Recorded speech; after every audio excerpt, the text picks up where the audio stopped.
নমস্কার, আমি প্রিয়াঙ্কা। আপনারা দেখছেন প্রিয়াঙ্কার হোম ক্রিয়েশন চ্যানেল। প্রিয়াঙ্কার হোম ক্রিয়েশনে আপনাদের সকলকে স্বাগত জানিয়ে শুরু করছি আজকের রেসিপি।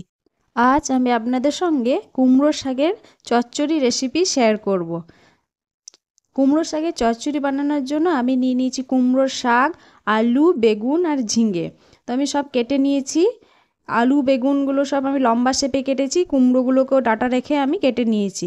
এবার আমি মশলাটা তৈরি করে নিই। আমি মশলাটা এখানে শিলনোড়ায় বেটে নিচ্ছি, কারণ সামান্য অল্প মশলা, তার জন্য আমি এটা শিলনোড়ায় বেটে নিচ্ছি। দিলাম আমি 2টো কাঁচা লঙ্কা, হাফ ইঞ্চি পরিমাণ আদা আর 4টা রসুনের কোয়া, আর দিলাম আমি 1 চামচ পরিমাণ সর্ষে। এবার এগুলোকে আমি শিলনোড়ায় বেটে নেব। আর শিলনোড়ায় বাটলে তরকারির স্বাদও কিন্তু অন্য রকমের হয়। এবার আমি গ্যাসের ফ্লেমটা অন করে আমি বসিয়ে দিলাম কড়াইটা একটু ভালো করে গরম করে নিয়ে এতে দিয়ে দিচ্ছি আমি 1 চামচ পরিমাণ সর্ষের তেল। তেলটাকে একটু ভালো করে গরম করে নেব। তেল গরম হয়ে গিয়েছে, এখন আমি এর মধ্যে দিয়ে দিলাম 5 ফোড়ন। 5 ফোড়ন থেকে সুন্দর গন্ধ বের হওয়া পর্যন্ত একটু ওয়েট করে নেব। ভিডিওটি স্কিপ করে দেখবেন না, পুরো ভিডিওটি দেখবেন। দেখুন 5 ফোড়ন থেকে সুন্দর গন্ধ বের হতে শুরু করেছে।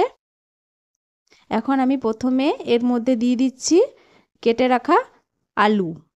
কারণ আলুটা একটু সেদ্ধ হতে সময় লাগে, তাই আলুটাকে প্রথমে দিয়ে ভেজে নেব।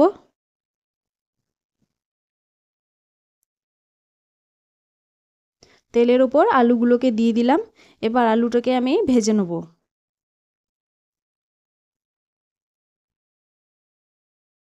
আলুটা দেখুন এরকম যখন একটু ভাজা হয়ে আসবে, তখন এর মধ্যে দিয়ে দিতে হবে পেঁয়াজ। আমি একটা মিডিয়াম সাইজের পেঁয়াজ নিয়েছি, সেটার হাফ দিয়ে দিলাম আমি। এবার পেঁয়াজ আলু একসঙ্গে ভেজে নিচ্ছি। প্রথমে পেঁয়াজটা দিলে তাড়াতাড়ি পেঁয়াজটা খড়ে যেত এবং পুড়েও যেত, তাই আমি প্রথমে আলুগুলোকে দিয়ে ভেজে নিচ্ছি, তারপর পেঁয়াজটা দিলাম। এবার দিয়ে দিচ্ছি আমি কেটে রাখা বেগুনের টুকরো।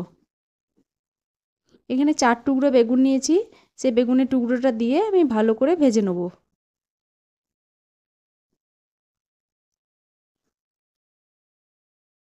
এবার কেটে রাখা ঝিঙেগুলো দিয়ে ভালো করে ভেজে নিতে হবে। দেখুন সবজিগুলো লাল লাল হয়ে এসেছে।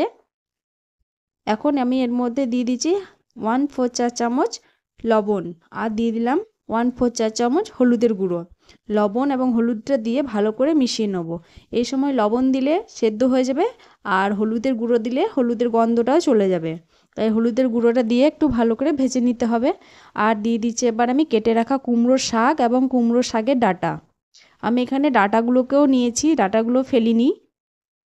এইখানে কুমড়ো শাকের চচ্চড়ির ক্ষেত্রে ডাঁটাগুলো দিলেই খেতে ভালো লাগে, শুধু শাকটাতে ভালো লাগে না, তাই চেষ্টা করবেন ডাঁটাগুলো দেওয়ার। এবার আমি সমস্ত কিছু ভালো করে এভাবে মিশিয়ে নিচ্ছি। আর এখানে কিন্তু গ্যাসের ফ্লেমটা লোতে রেখে রান্নাটা করতে হবে। একটা থালা নিয়ে আমি এটাকে 10 মিনিট মতো ঢাকা দিয়ে সেদ্ধ হওয়ার জন্য রেখে দেবো। 10 মিনিট হয়ে গিয়েছে। এবার আমি থালাটা তুলে দেখে নিচ্ছি শাকগুলো কতটা সেদ্ধ হয়েছে। এগুলো এখনও সেদ্ধ হতে সময় লাগবে। কুমড়ো শাকগুলোকে এভাবে খুন্তার সাহায্যে নেড়ে নিতে হবে ভালো করে।